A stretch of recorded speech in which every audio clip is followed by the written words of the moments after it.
Hey guys, welcome back. As promised in the last video, we're going to talk about this board and the changes we've made and some of the reasons around those. Now, the biggest change is going to be the HX Stomp. The biggest thing with the HX Stomp is now I can run all of my amp models through here. I have been running a tube head and 4x12 combo for my live sound for the last 6 years, I think. So this is a big change for me, and it's one that I was kind of scared to make. But the this pedal has a lot of power in it. Now, I've had this pedal for about a year. It's been a kind of a slow learning curve for me on figuring out how to set it up and how to just make it sound the way that it should sound. And I'm still not there. I'm really still not there.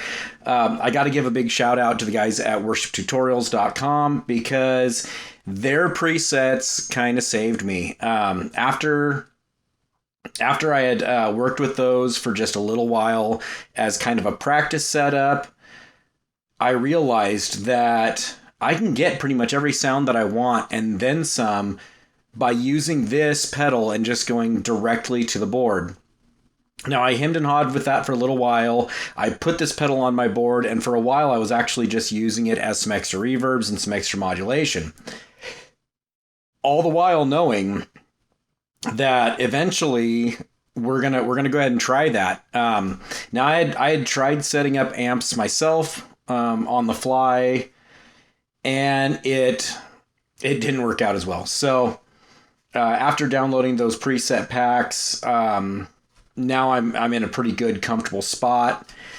And this week we went ahead and tried to go without the live amp and cab, and I got to say it worked really, really well.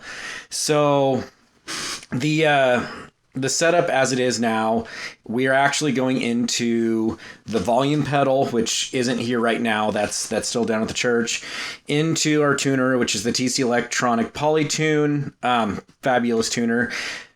Then we're going straight into the Strymon OB1 compressor. They actually have a couple of these that are kind of the same format. It's a dual kind of deal. What this one is it's an optical compressor. It's just a little bit different of a feel. And then it does have the boost, which again, it has a flat EQ boost, it has a mid EQ boost, and a treble boost. There is one downside to using this versus using a pedal like the Super Overdrive to push the tilt, and that is this boost is not independent of the compressor. So that compressor has to be on to be able to use that boost. It's, like I said, it's a little bit of a bummer, but it's not the end of the world. Now, after this, we're going straight into the tilt. Now, using this as the amp model, I'm able to get a little bit more breakup just from the amp models in this pedal than I really could do with my live amp, and that's even with the attenuator. The attenuator that I have is the Two Notes Torpedo Captor X, and it is an amazing piece of equipment. The big thing is you really don't have a lot of range as to the attenuation, and we can get into that into a different video. But mainly, what the captor ended up being for me is just a big fancy DI box. We were running that through the Marshall origin, going into the Captor X. From the Captor X, we were going front of house, and then we were also going back into the live cab. So we had a pretty good stage volume, but the front of house sound was a stereo image of Mesa. It was a Mesa oversized cabinet with vintage 30s and two different mic selections, which I could not name off the top of my head to save my life. And that's not a big deal. And so, we're getting kind of a similar sound with the HX Stomp running in place of the amp.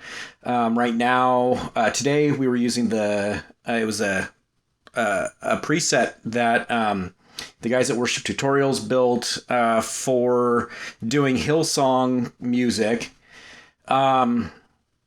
And mainly just because I like the amps that are in it. So this particular preset has 2 amps, 2 cab IRs, and so you are still getting that high quality IR sound. And like I said, like I can get them a little bit gainier, so I'm not using the tilt in this instance as my super low gain. It's more boosting, and that works really, really well. One of the tricks with the tilt that is super nice is, say you want to run both of these. Now you could mash both these buttons with your boot, but it might not necessarily register that time. Nope.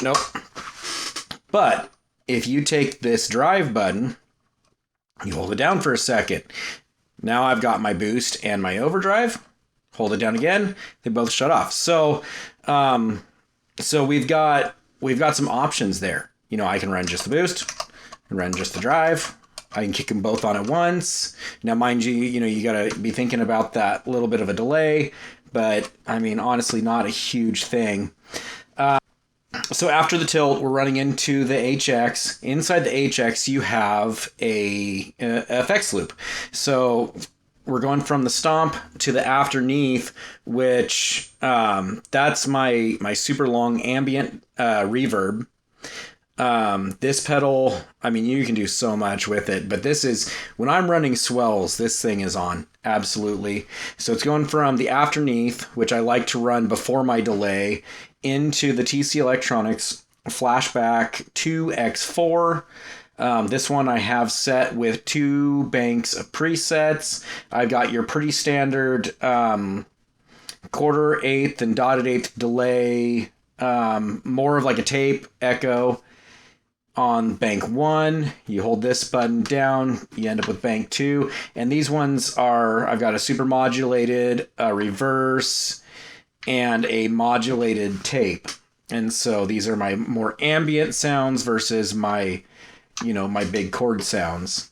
And, this is all pretty switched on the fly.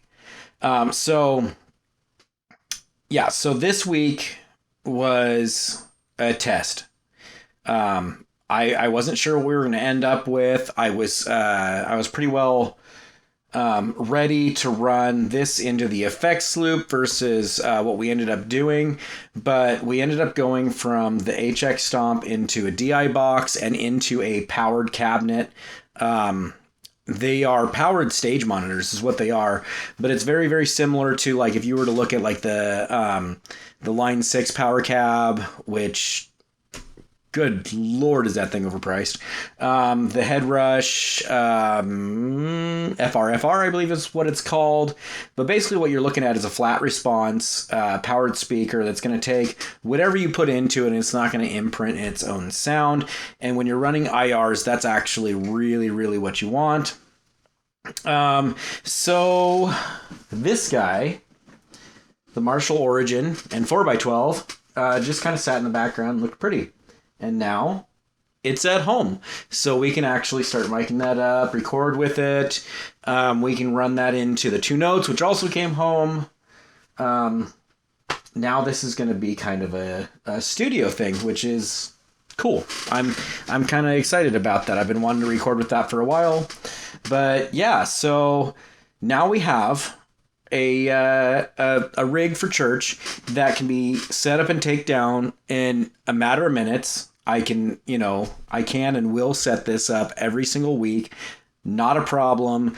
When we have groups at the camp, I'll really have nothing to take down because this will already be coming home with me. And this is just going to make life a lot easier headed forward. So if you would like to get a hold of these preset packs from Worship Tutorials, I will have links to that down below. And with that, you guys have a good day.